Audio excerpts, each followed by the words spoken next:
everyone, I'm Jessica from 11th grade, and for this bookathon, I'm talking about this very peculiar book that caught my eye just from its title. It's called The Confessions of Dying Mind, The Blind Faith of Atheism.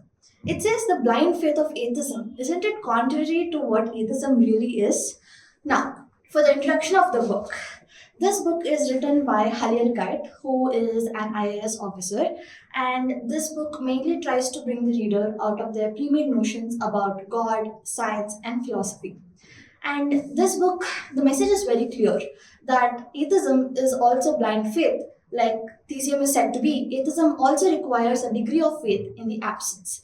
Now, the setting of the book is between two characters, Albert Dyer, who is our main protagonist, who is an atheist, a journalist, and is going through a near-death experience into a coma. And our other character is Walker, who is a mysterious angelic figure who is named Walker because he walked into Albert Dyer's consciousness. Now, let us dive a little bit more into what this book really is. This book does not eradicate science. It inculcates science into its arguments. It does not question any science's theories or laws, but uses them for its own arguments. This is not a religious book. It does not support or degrade any religion in particular. And as I've said, this book is about two main characters, Albert Dyer and Walker. It is a series of conversations between these two, where Walker presents a lot of theories and questions that question Albert Dyer's belief in atheism. Questions like, how do you distinguish between what is real and what is not real, or what is imaginary? For a schizophrenic person, he cannot really distinguish between what is happening and what is happening inside his brain. So how do we distinguish between what is actually going on around us?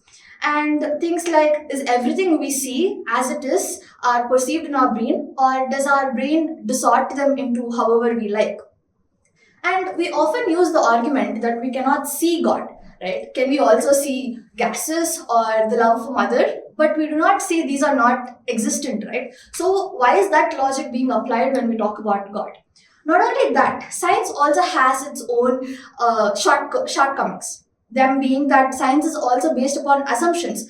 Assumptions like there is no higher entity other than the universe. You never know, right? Science also assumes a lot of things like laws. These laws are applied to everyone. Science is about assumptions. So why is the assumption that God presence being totally wrong? A question to ask ourselves, a question this book brings up. So this book took me on an intellectual journey where I questioned a lot of my pre-made notions. Mainly as a 16-year-old law student, it has not only guided me on where I stand on religion, but has also taught me how to deal with complex issues with respect and reason. Now, coming to the critics of the book. This book takes a lot of its arguments from philosophy, religious texts and all. So a person who is not very familiar with these things will not be able to appreciate the book as much as a person who knows these things. So this book is not an easy one-sitting read. It takes a lot of time, and the book is also very thick and long. So it also has minimal plot line, so it could get boring at times. So if you get through all of this, I believe this book can benefit a lot for us. Now, in conclusion, I recommend everyone who wants to learn more about or is curious or confused about God or where they stand upon the ideology of higher existence, I recommend them to read this book. I recommend that they reread this book multiple times to fully appreciate what this book has to offer us. So pick it up, start reading, and I hope you enjoy this book as much as I did. Thank you.